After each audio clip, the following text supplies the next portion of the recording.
Welcome to the We've Been Drinking MMA podcast. We're on the main event of the Adesanya Strickland, and we are talking. And my pick is Adesanya. I mean, it's kind of a no-brainer here, guys. Sean Strickland, these press conferences are going to be game changers. Pretty legendary. But I don't think like the fight itself is going to be game changing at all. But like, No. It really does feel kind of like I'm going with Adesanya too. He's minus $650 to make 100, and for good reason. Yep, great reason. My pick is Adesanya, but I don't think I'm going to put any money on it. Like even in the props, you have to get really specific. To get money, a good price on anything. Yeah. Unless you're a Strickland fan, think he's tough enough to actually win some rounds, and but I just don't see that happening. So yeah. Yeah, I think it's one of those things where it depends what Adesanya wants to, because Adesanya can win in many ways, right? He could head kick him. He could throw some elbows in the clinch, and when they're closer a little bit against the cage, he could throw an elbow. He could throw a counterpunch like he did to Pereira. He could wait for Strickland to come in and just wait to counter in the open space. Sean Strickland is a tough guy. He's tough. And he just keeps moving forward. It's hard to know if Adesanya wins by decision or KO. It's hard to know. Really tough. I really don't know. It's just Adesanya is the clear-cut winner. Kind of just you're planning maybe just throw Adesanya on the parlay. I'm not planning on putting any money on this. Oh, you don't even want to put him in because the parlay? It's not good enough for me. Because I don't know how he's going to win. I know Adesanya's going to win. Yeah, exactly. But like I don't know how he's going to win, and I don't want to like guess at something like this, but like maybe just hope that Strickland wins a round, maybe the first round, and then Adesanya becomes minus 300, and then maybe put some money on it. That might be that's like it's either let Strickland hopefully do good early, because Strickland is a pretty fast starter, and then maybe if Adesanya becomes less than minus 400, just kind of put some money on it, because in 5, if it was 3 rounds it's like but 5 rounds it's like, dude, Adesanya will figure out his opponent. I feel like, in this fight, we have 4-inch reach advantage for Adesanya. We have, he is 6'4", so he's got a 3-inch height advantage over Strickland. Strickland is 6'1". Strickland's work rate is nice, almost 6 significant strikes landed per minute, and Adesanya is about 4 significant strikes landed per minute. But ultimately, I look at this fight, and I look at Strickland, and I go, he's a combination puncher that goes forward. Yes. And I think everyone knows it. The Nate Diaz shell of a defense that he has, one hand over the other hand, and just keeps moving forward. Great comparison, Lousy. That's a nice one, man. Like, I think that is what it is. Like, Strickland is like a Nate Diaz, goes forward, throws some combinations, has that exactly his defensive style, same the style. One hand over the other, one fist over the other. And the problem is with that is ultimately he's going to do good against people who are a little bit guys who are maybe good in a few rounds, but then they gas out, or guys who are maybe their striking is not complete, but Adesanya is a complete striker. A guy who can kick, punch, elbow, knee, everything perfect, angles off, head movement slick, fast movement. He's got it all, literally. Yep, he's literally got it all. He's one of the faces of the UFC right now, is Adesanya. Mm-hmm. And I don't think Sean Strickland's going to knock him off off the face. No, because I don't know what I'm trying to say. I think you have to have some type of attribute that can expose Adesanya. For Pereira, that he beat Adesanya. He has pressure. Yeah, he has pressure. That is an attribute that can. But the problem is with pressure, you need to have speed with the pressure. He doesn't have. Strickland, to be honest, is not the fastest guy. Yeah, he's slow. I'll say he's slow.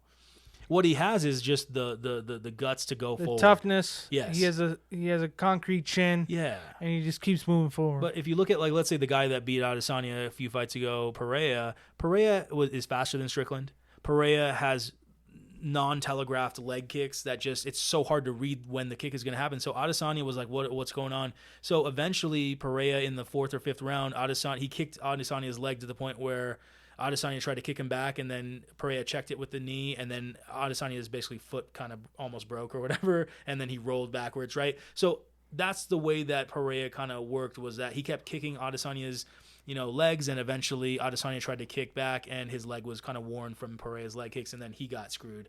So that was a weird way to lose, but that's kind of the way to beat Adesanya in the UFC and MMA is to do something. We all saw what Pereira did to Strickland. Yeah, and we saw what Pereira did to Strickland, so we're talking about levels to this, right? Yeah. Levels. Well, we also saw what Izzy did in the second fight against Pereira. Exactly. figured him out, realized that, hey, I'm going to have to go forward a little bit and not just back up the whole time. Pressure versus pressure? A little bit of pressure. So KO is possible. Yeah. And what I like about... You think KO is realistic? Listen, Adesanya in his last fight versus Pereira literally said about 2 weeks before the fight that he felt like he could pull out because his legs were I think his ankle or something was injured. He decided to take the fight, and look what he did. He played possum and counterpunch, knocked out Pereira, which is Pereira's amazing striker. Look what Pereira did at 205 as he moved up. He beat Blachowicz, who's a former champion a month ago. So look what Adesanya can do when he's injured. God damn. So we're talking about a guy where exact method of victory. Yeah, KO. Man, exactly. Like he's. Is that the bet? Adesanya has gotten better. I think KO makes a lot of sense. And I think if it's a decent price, both pressuring each other. If Adesanya, if it's like minus 150 for KO, I will take that. Why? Because I believe Strickland is slow. Okay, if you're slow, if you're relatively fast, right? Like Cannonier is faster than Strickland, and Cannonier is not even fast. That was a hell of a fight. It was a hell of a fight, but look at Costa. Costa's not fast. And he got KO'd. I would say Strickland is just about as fast as Costa. Not that fast. They're both about, and so you look at Romero. Obviously, Romero has huge knockout power, which is why he decisioned him. I don't think Vittoria's fast either, though. Whitaker got KO'd. Yeah, Vittori's a wrestler. Vittori's more of a wrestler, kind of a grappler type stuff going on. And, I'm not saying that Strickland definitely gets knocked out, but what I'm saying, though, is that if Strickland decides to pressure, which is highly likely, right? Adesanya is the best. Is he the best counterpuncher in history? It's Anderson Silva or him at this point.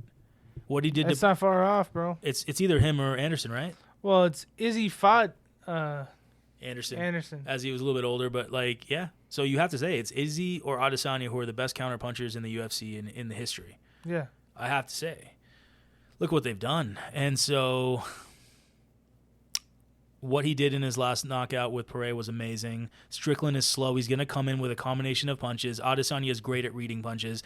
The one weakness Adesanya had was reading the leg kicks, and Strickland doesn't throw leg kicks, man, that much. Strickland doesn't throw leg kicks that much. So if he's not throwing enough leg kicks, Adesanya is a goddamn, he's going to time you on the punches. It's only a matter of time before he lands something clean, in my opinion, with his slick head movement and then comes back with a counter.